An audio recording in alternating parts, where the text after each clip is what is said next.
Welcome to another edition of Jamaica Magazine. We're so glad that you've joined us. Interested in cooking for money? We're showing you the right place to get certified. If cooking is not your fancy, still stay with us. It's another half hour of informative features just for you. I'm Theodore Henry, and the magazine unfolds right now. Are you a small to medium-sized tourism enterprise? Borrow up to $25 million at an interest rate of 5%. You can use the funding to develop and maintain your infrastructure, upgrade or increase your capacity, enhance and expand your attraction, tour or event, and purchase raw material. Call the Exim Bank and ask about the Tourism SMTE loan. Their numbers are 876-630-1400 or 876-618-5889. Tap into the over $3 billion earned yearly through tourism with a SMTE loan.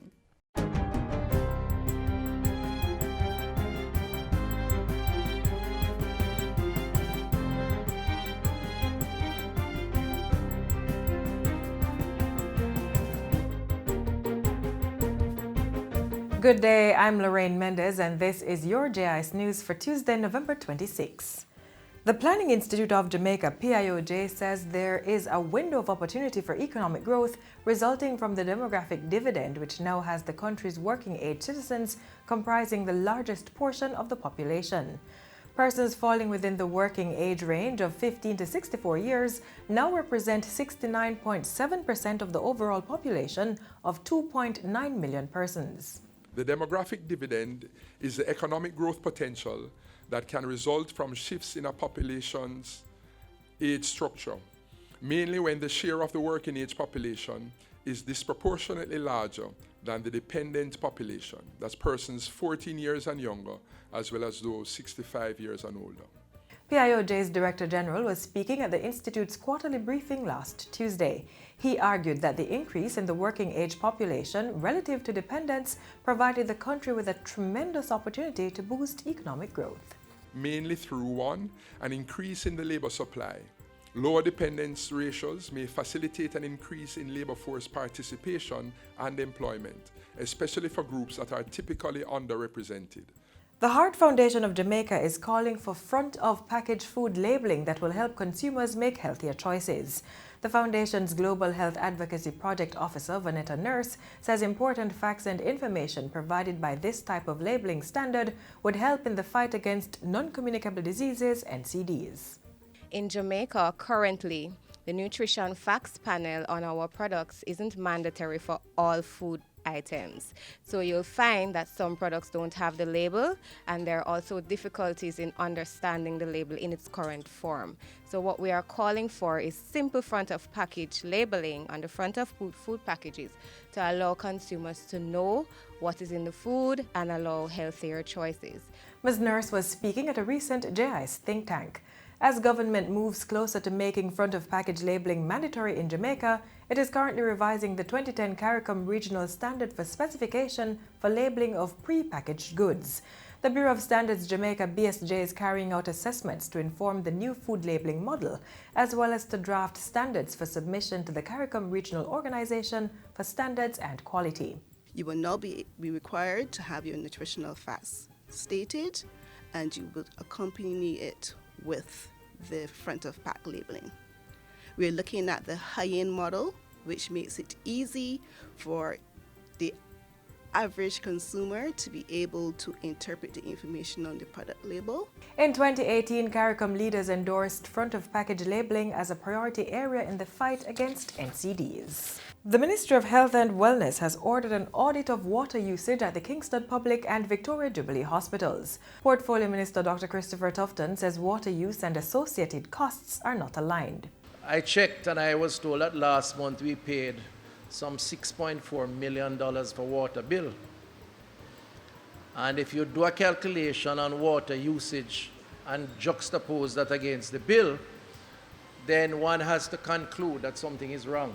He said steps would be taken to correct what appears to be a high rate of leakage as soon as the report is in. Meanwhile, the KPH's chairperson, Dr. Stephanie Reed, says other strategies are being looked at to create efficiency in water usage at the institution. So, for instance, we recognize that our boiler system is inefficient. And we need to ensure that we get that boiler system up to the level where the boiler system is actually working and recycling water so it does not pull water from the main on a daily basis. Dr. Reid and Minister Tufton were speaking on Friday as both the KPH and Victoria Jubilee officially received a donation of 30 water storage tanks. Winners of the 2019 JIS Heritage Competition have been announced. Stephen Bernard of Somerton All-Age and Infant School in St. James won the essay segment of the competition, which targeted primary level students. He made the strongest case for Jamaica to be compensated for the effects of slavery. The poster competition for secondary level students was won by Curtis Clennon of Cornwall College in St. James, while Yon Gordon of the Michael University College won the photography contest, which was open to tertiary students. Both categories explored the topic, Jamaica, a case for reparation. Chief Executive Officer of the JIS, Donna Marie Rowe, says the students articulated the themes well. The primary level students grasped the issues with a level of maturity that comes with in-depth research. What we saw was not mere regurgitation of ideas spouted by the learned scholars and leading advocates on the subject. We saw strong and valid points being raised, possible counter-arguments being anticipated and settled, as good debaters are to do. The poster and photo entries, they reflect not just artistic dexterity and composure, but an understanding of the subject matter, and their work heralds their message loud and clear. Meanwhile, Minister without portfolio in the Office of the Prime Minister, Mike Henry, stressed the need to fight for compensation for the chattel slavery that was once practiced in Jamaica and other Caribbean countries. Chattel, which means you're a property, which means you're like a cow, a goat, a handbag, a broom, a building, whatever you wish. A chattel is something you own and dispose of and throw away and discard and forget about. So I want to clear every mind that I am not fighting slavery as a way of life, which speaks to social disintegration. And that's it for JIS News today. I'm Lorraine Mendez. Thanks for watching.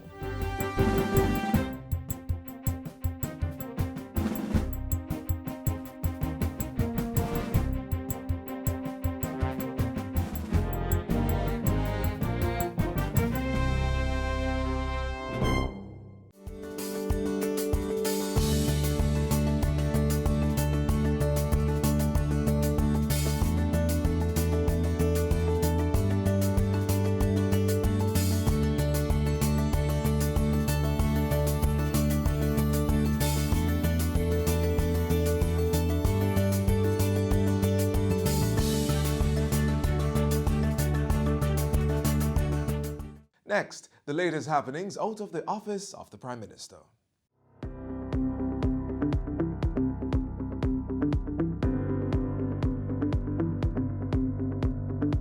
National Plan of Action for an Integrated Response to Children and Violence launched. House of Representatives approves Hart Merger Bill and 15 persons appointed to the Youth Advisory Council. You're watching Jamaica House Weekly. I'm Anthony Morgan.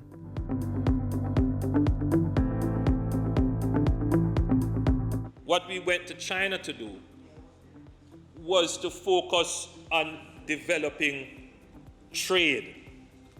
That's top priority. Prime Minister Andrew Holness updating Tuesday's sitting of the House of Representatives on his recent one-week official working visit to the People's Republic of China.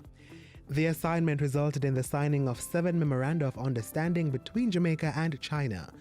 Mr. Holness said plans were being finalized to increase the export of live and frozen lobster, fresh fruits, pork, sea cucumber, and jackfruit seeds to China. Investments are also being pursued in the development of special economic zones and logistics hub, urban center development, water and sewerage, agriculture, and affordable housing. Jamaica-China agreements in sport and cultural exchanges were extended, while work continues apace on a possible airlift arrangement between the countries. An agreement was also struck in education. Through our partnership, the government will be focusing on technology training and building out more school infrastructure. Later this month, the Vice Minister of Education for China, Ms. Weng Tihu, will pay a working visit to Jamaica to sign an MOU in the field of education and to exchange views on strategies needed to prepare our societies for the future of work. The National Plan of Action for an Integrated Response to Children and Violence, the NPACV, was launched this past week. Prime Minister Andrew Holness said it was completed with the support of UNICEF and included a roadmap for implementation and monitoring. The National Plan of Action will be complemented by the recently appointed National Commission on the Prevention of Violence. That commission is expected to examine Jamaica's culture of violence and make far-reaching recommendations to stimulate behavior change for sustainable solutions. We must get it right, as we cannot allow violence to continue to destroy our children, families, communities, and the overall quality of life that Jamaicans aspire to. The Prime Minister was addressing Tuesday's historic sitting of Parliament, during which a group of children presented their issues to the House of Representatives. What we're trying to do at heart is to create a total institution for the life cycle of the citizen as it relates to their need for training.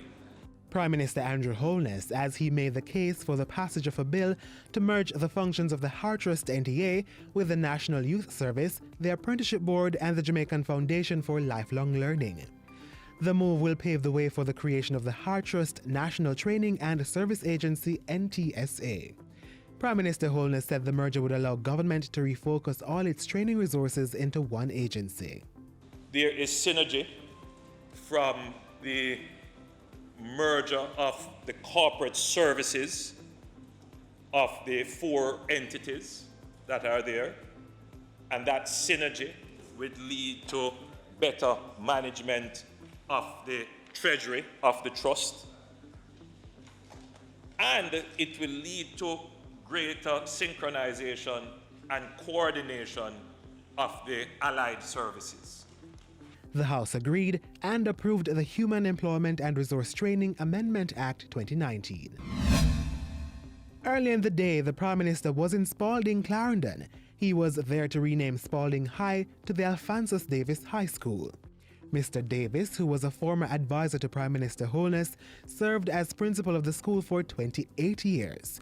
Mr. Holness told the gathering that Alphonsus Davis was instrumental in mainstreaming deans of disciplines in schools, as well as the development of the School Safety and Security Manual to tackle cell phones and violence in learning institutions. The system has been transformed. We're not where we want to be. There are many things that we still need to transform. But I just wanted to point out to you, because you may not understand it, you may not see it, but the work that Alphonsus did was instrumental in that transformation of not just Spalding, but the entire education system. Back in Kingston Thursday, Mr. Holness issued instruments of appointment to 15 young persons who are to serve on the Youth Advisory Council. Chaired by 23-year-old Kai Bridgewater, the council is expected to facilitate dialogue between young people and government ministries, departments, and agencies. The current members will serve for 1 year. You are change agents and need to play a role in shaping and influencing programs and policies and in finding solutions to local, national, and global problems. The charge for the Youth Advisory Council is to help us change society and build a prosperous Jamaica. Prime Minister Andrew Holness spent Monday evening giving remarks at Megamart's 20th anniversary and long service awards ceremony. What Jamaica needs is an enlightened, capitalist approach to development. And in the creation of value, that value is shared appropriately between the capitalist in profit and the workers in their wages and income. At the office of the Prime Minister this past week, Mr. Holness received a visit from youth parliamentarians. During Wednesday's meeting, he told them about government's plans to address their concerns, including violence, youth participation in governance, and abortion reform. Wednesday also saw Mr. Holness meeting with newly appointed President of the Private Sector Organization of Jamaica, Keith Duncan. And that's how we close out Jamaica House Weekly. Be sure to join us next time for more of the news stories coming out of the Office of the Prime Minister.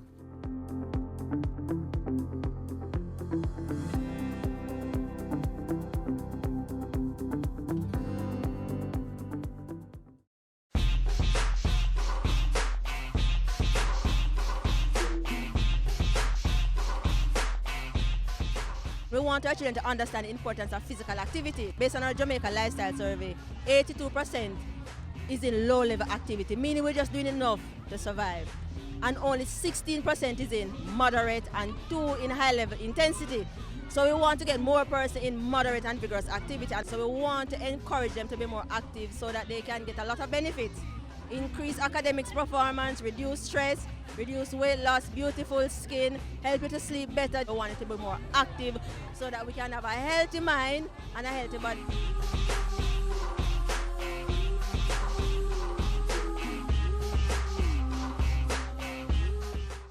One of the best skills to have is cooking. A great chef or cook can work anywhere in the world as the skills are transferable across boundaries. It is also a great skill because, best of all, you can cook for yourself the meals you want to eat. Next, soul food prep for the heart.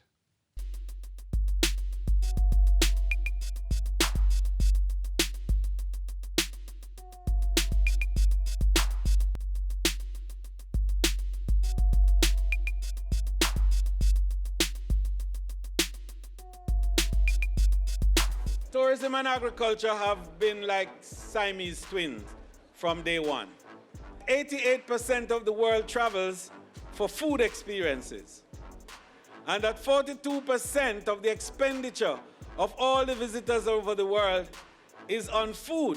It's for reasons such as this that the Ebony Park Heart Academy has been invested in producing top-class chefs and entrepreneurs to fill industry demands. What Heart is doing for students is that we are empowering our students. We want them to not just get a skill, but get the skill and make it useful. Open up their own business, have an entrepreneurship mind where you don't normally just have to work for people. We want to target everybody, those that are not doing anything, those that are at home not doing anything, those that feel like, boy, I'm too old and I really can't go back to school. We are for everybody. I want to target everybody in Jamaica because we want to empower our nation. And this is where it starts. We offer a wide variety of hospitality courses such as commercial food preparation, level 2, food and beverage service, level 3. So, but for this one now that we are focusing on today is the commercial food preparation level 2, where they learn a variety of things. They learn from pastries and to savory cooking. We actually have our own farm where we produce most of the items that we use. The pepper, we have our agro-processing units that gather the food and they process it and bottle it, and we use those products. So we don't normally buy a lot of produce out there on the street because we have our own processing unit, our own farm, our own crops, produce, everything. Meet Amaria Bryan, a commercial food preparation student at the Ebony Park Heart Academy. At the 67th staging of the Denby Agricultural Industrial Food Show, Amaria showed off what Heart is teaching him with a scrumptious meal of chicken pasta stir-fry. I do on-the-job training. So basically for a year, I work at the Ebony Park training restaurant meanwhile I am training. So there are days when I have to go in the kitchen to cook for people who are buying food at the restaurant. And we have to do this to attain our grade. And based off our performance, we are graded, and then based off that, we get our certificate. What we did, we add a little twist to it and add an Alfredo sauce. So we basically just build a new recipe on spot, and we just call it chicken Alfredo. And in this, we have sweet pepper of different colors. We have ginger, we have salt, we have a little pinch of salt. We have basically what we was aiming for, we wanted to go natural, so we had no powder seasons. And we had 2 different types of cheese. We have mozzarella, which give it the body, and we had pepper jack cheese, which give it the flavor and give it a little spiciness. And we had sweet corns, we had blanched carrots. Yes, and we have a little clove to give it a little kick, and basically those are the main ingredients in the pasta. And we just add a little bit of brandy to bring out the flavor in the chicken breast and to basically give it the flambe, the fire effect. That's what we did. And this dish can be prepared in about 5 to 7 minutes. Basically, I have to give the chicken breast time to cook, and the chicken breast cook very quickly. I just recently completed level 2, and I'm actually doing voluntary service here at Denby. And what I plan to do, I plan to do level 3. That's the supervisory level, chef de partie, under the same commercial food preparation. And after I finish that, I plan to work in the hotel, get some experience, but my ultimate goal is to work on the cruise ship. And then in the Burj Khalifa at Dubai. Heart has created basically what we call a workforce database where they invest in their trainees, and then they produce them out into the workforce, and they basically have a lot of jobs waiting for us. So once a lot of hotels here at Ebony Park, then they want to take us. Some of them don't even want to interview you. They just want to know you're coming from Ebony Park, and then they just grab it because they know Ebony Park produces the best trainees, the best chefs you can find in Jamaica and on the cruise ship. Students have worked in our major hotels in Jamaica. Even though I have students at the Rio Hotel, I have students at Sandals, I have students at Hilton. They're all over the place. I have students who are overseas now, who are in the hospitality area, and most of them are chefs. That's what they do, that's what they love, so they just go there. The sky's the limit for them, and they just want to do more, they want to learn more. So even though we teach them here, they always have a passion to know more about this food, because it's so wide, it's so fun. I don't even know what to tell you, but it's a whole lot in one little package that you can get so much from. If you want to grab your piece of the pie, but you're scared because you have no certifications in the subject area, don't worry. A mathematics and English entry test are available to process your application. So ask yourself this: what exactly is stopping you from starting your journey?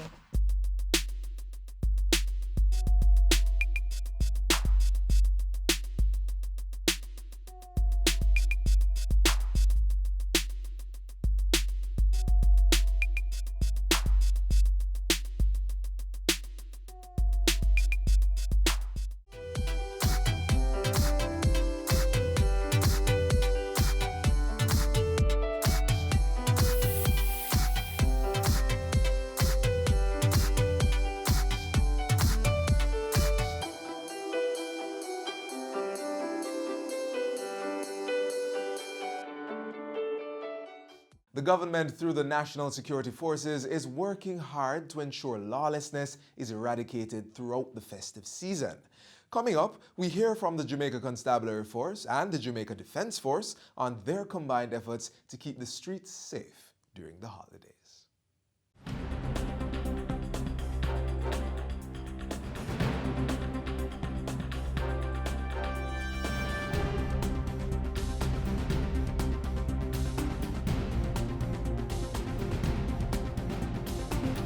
These additional measures are part of our overall crime management strategy and will see a significant ramping up of police presence, particularly in the commercial districts and public spaces.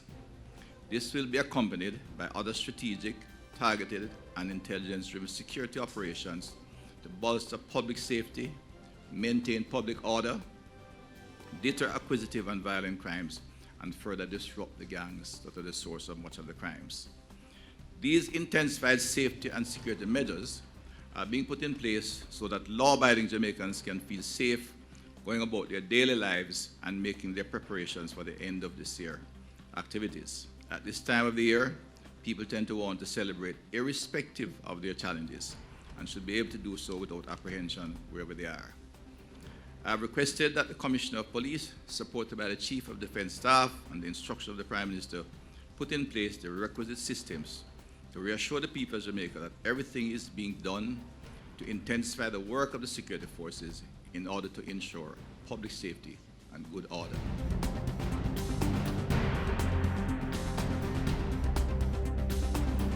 We're going doing from this point forward to the end of the year, not only to secure our city and our town centers, our commercial areas for between now and the end of the year, but also as we go into next year, we want to set the conditions that we can have a successful year next year in terms of the safety of our public.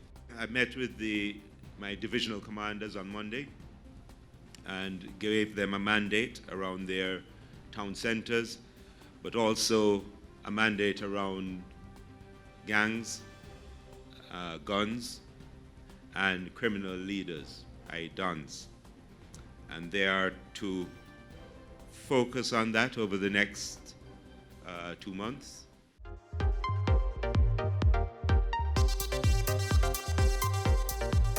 One of the most significant features of this joint task force is the incorporation of over 400 new Jamaica National Service Corps graduates.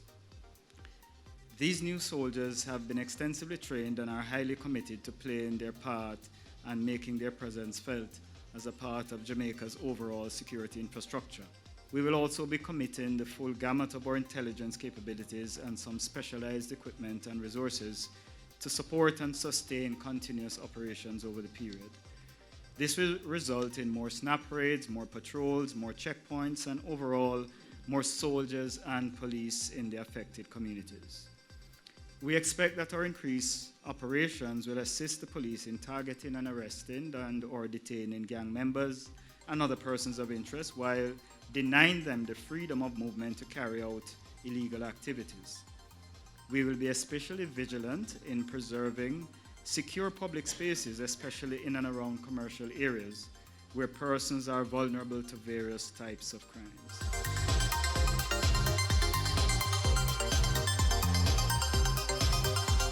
As we move into another end-of-year festive season, the government remains committed to providing a safe and secure environment for Jamaicans to conduct their commercial, religious, social, and economic activities. The people of Jamaica must be made to feel a heightened sense of safety going into the end of the year and beyond.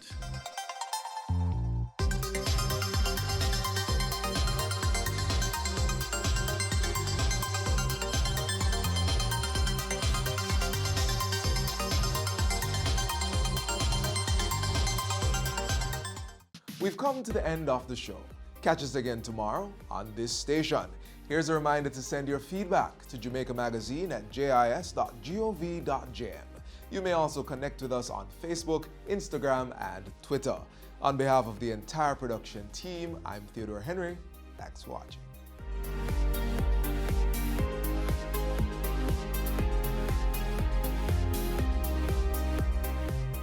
This has been a production of the Jamaica Information Service, the voice of Jamaica.